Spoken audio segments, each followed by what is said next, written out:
எங்கே நான் போனா என்ன எண்ணம் யாவும் இங்கேதான் உன் பேர மெட்டு கட்டி உள்ளம் பாடும் அங்கேதான் என் ஆசை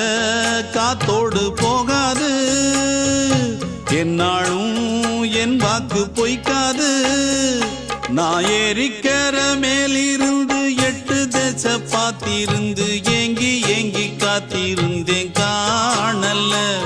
மணி 7 8 ஆன பின்னும் ஊரடங்கி போன பின்னும் சோறு தண்ணி வேணும் இன்னு தோணல்ல என் தெம்மாங்கு பாட்டை கேட்டு தென்காத்து ஓடி வந்து தூதாக போக வேணும் அக்கறையில நான் உண்டான ஆசைகளை சொல்லாம பூட்டி வச்சு உள்ளார வாடுறேனே இக்கரையில நான் ஏறிக்கர மேலிருந்து 8 தேச பார்த்திருந்து